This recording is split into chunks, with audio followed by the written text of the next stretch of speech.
is the year of Fiat K. I'm running out of low gears here on the 2810. We use the 66 a bunch, but I have it on the sprayer right now. Got a couple teenagers on the wagon. Yeah, found me part of Donald Trump's job-making service. I guess I got tired of doing all the stacking myself, and they're looking for a job, so we'll spread the pennies around. Don't know if anybody's getting rich, but you know, make some jobs. And like, look at this hay. This is, wow, yeah, Dad, he raked a big fat one on the outside here.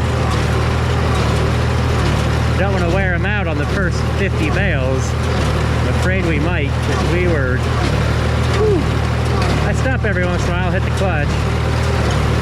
We're doing pretty good keeping up back there. We'll see how it goes after one wagon.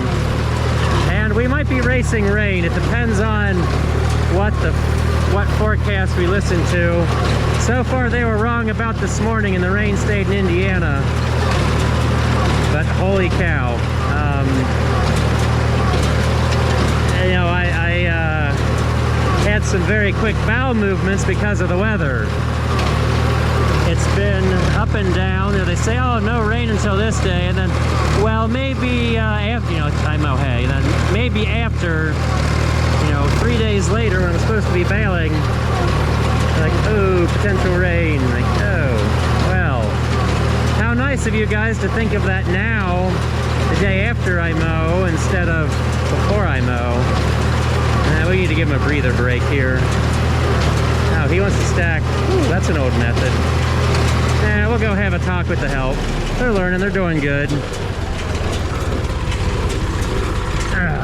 But we stop every once in a while, have a breather. I know we're really, I think Dad almost raked 3 because he took 2 mower passes, rolled it on a 3rd one, and I'm bailing all that up. Which last year with how dry it was, we had to do that. This year we don't. So we got this big pile of hay here. We'll see how quickly we punch out bales. I'm trying to eat through it slowly and give them a chance to stack. Talk about getting like all the cuttings in one this year and all the hay we missed out on last year. I didn't know it was possible. Like, you know, last year hay was a little thin because it was dry. And then this spring, like rain, rain, rain, rain, rain, it made the grass grow. Kind of wish I would have tedded this field now. But there's a lot of dry stuff that's, you know, well baked in the sun. It'll even out.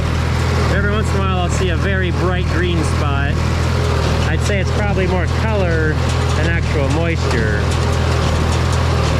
Okay, I think we can let off the clutch and stop burning so much fiber. The windrow will hopefully, once we get out of this front corner, we'll get a little thinner.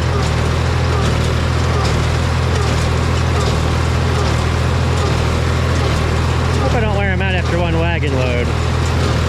We've, you know, we're only going around the field for the 2nd time. I brought 3 wagons. I've never got more than like 2.5 here. This is where I made a lot of video of the mower last year, was in this field. It's very flat, very square, very wide open.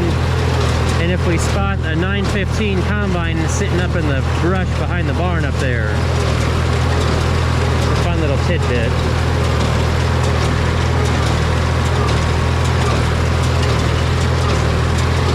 This is a field that I used to try to get 2 cuttings off of, then I gave up and I've just been doing it as once.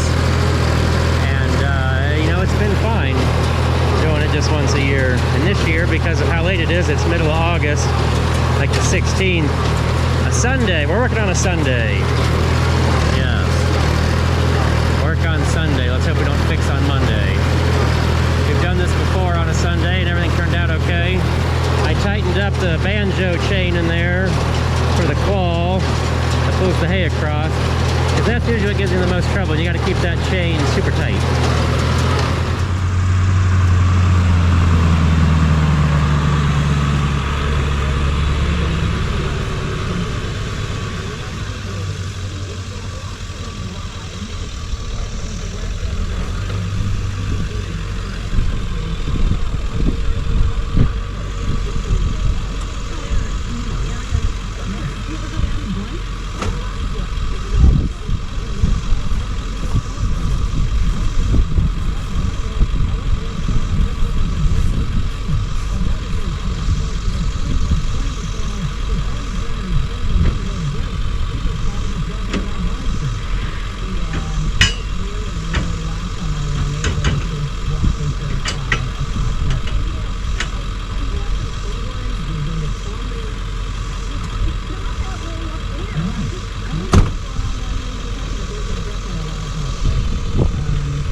Who's loving the views of the old diesel?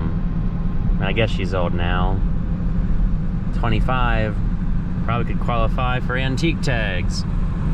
Pulls wagons fantastically. Getting close to 70,000 miles. I mean, I've tested and tested multiple tanks of fuel, and we're getting 20, 21 miles a gallon. I'll take it. It's fantastic. I mean, that's not pulling wagons all the time. We're starting to, you know, break her in as a farm truck, pulling wagons and things. Hopefully not gonna get the full brown truck treatment. Won't need a flatbed or anything for a while. And I, having never had a diesel, I am still absolutely tickled to death by the loud noise. Yes, I don't know if I'm going to be doing any exhaust treatments to it, no changes there, but it's fun to lean into it while shifting gears. Oh yes, finally the best part, the turn onto our road. We can see the grain bins way back there, not to those trees, but the farm is back there. We've made the majority of the journey. And if anything goes wrong, well, all we got to do is go to the left side of the road and we can technically be on our property and call it close enough.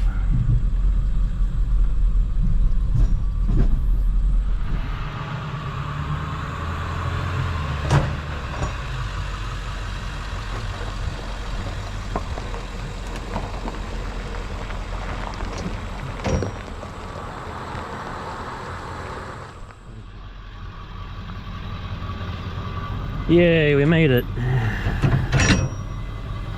All the wheels, everything in one piece. I forgot the camera in the field, but we came out to a flat tire on one of the wagons. We brought two of the wagons home yesterday. We made 730 bales, 3 wagons of 175, and this one has 205 on it. I just love 20-foot wagons, except for stacking this first one is, you know, it's a long, long walk. Now, if you got to run from all the way back here, that's like 1, 2, 3, 4, a solid 5 steps. It's not just a quick pivot and maybe a step or two. Good thing I had 2 hands on the wagon yesterday. They did really well. Just taking a circle for everybody to see this nice big stack. Yes, Ty and Olivia did a fantastic stacking, especially because I wasn't doing the stacking. It's kind of like dinner is fantastic if somebody else is cooking. Yeah, they did good. Gave them a quick crash course. Either one had stacked on a wagon before. Yeah, that's the right forward gear. Creep on out of here. Oh, we're set up for beans later. Yep, get that in this video. Nobody coming, nobody coming. Yep, neither one had stacked on a wagon before I gave him a quick crash course, a few pointers out in the field. That went fantastically. Oh yeah, that's the fun part.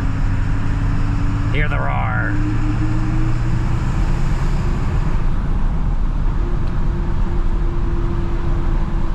And once we got them going, they did really well. All the bales have stayed on the wagons, they all made it home. So, maybe we'll have them stack again sometime. Still a lot of hay season to go for being mid-August, but having a late start, you know, we're gonna squeeze the whole season into practically 2 months here, August and September. I mean, I'm not afraid of September. It's mostly just, you know, the folks who are getting antsy, worried about it, what time of year it is. It's funny, Olivia's got horses, and she said, man, this second cut, it looks really good. So, yeah, it's all about variety, I guess. You know, variety of grass. If it was orchard grass, it would look terrible. Orchard grass gets rank. It's great for the second and third cutting. It regrows great. But first cutting, if you don't get it timed right, yeah, it can be a little funky. Timothy is okay if it gets old. Well, it's less bad, I guess. And with fescue, you know, the seed stems will just deteriorate out and it'll keep growing more leaf. I've seen, you know, the Memorial Day made fescue and it just looks like straw. It's all stem. There's not much leaf material in it yet. I'll pretend like I know what I'm doing. But like I've heard many times, sometimes it's better to be lucky than to be good. Oh, we got one more to get. Left this one here. This field did really well. Made 3 wagon loads. Surprised me. But I guess I should have known better based on how the year's going. Rain makes hay for sure. And it's just getting to actually make the hay. Let's see how well I can line this one up and get it on the first try. I like the other one had an extendable tongue. It's fantastic. Okay, we're gonna guess that's pretty close. Hopefully we're straight on. Grab our hitch pin. Now we have the anhydrous gear, and well, I'll say we're lined up straight. Just need to come back more. Yeah, I'm not gonna film that. It'll probably take me like 2 or 3 tries, then I'll edit it all out and make it look like I got it on the first try.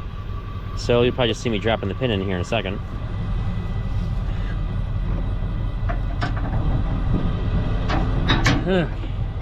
We made it.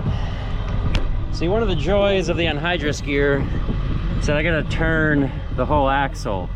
So if I'm not lined up perfectly, which somehow I pretty well was, it's incredibly hard to swing it when there's a load on it.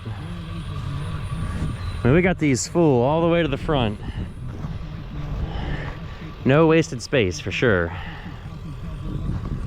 Well, let's get on the road, get this home. Then truck should be there for the beans, but the bean video is a different thing.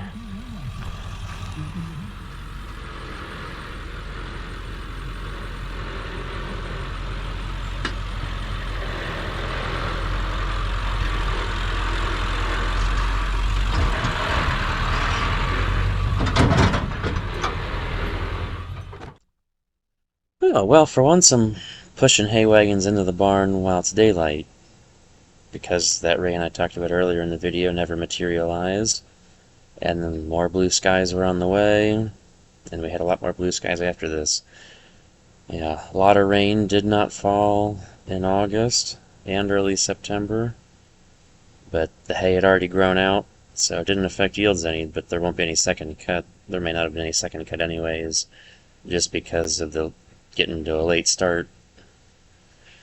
But so you see, I'm parking them in here, having to back them in at a 90-degree angle. But I feel like that's almost easier than a straight line, because I can look down the left side of the wagon as I'm like backing around the curve.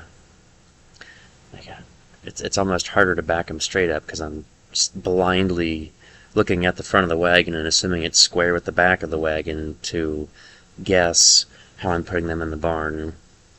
So that other aisleway is filled up. There's 4 wagons over there, and this is wagon number... Well, this might be wagon number 6. We'll see how many wagons are over in this barn when we back it in the Quonset hut. But I've had 6 wagons pretty well with hay on them most of the summer. Well, this must only be wagon number 5, because I know there's only 4 in the other barn based on how many fit down the aisle. The roasted beans are there in those other 2 wagons. Oh. Yep, I checked. There's enough room.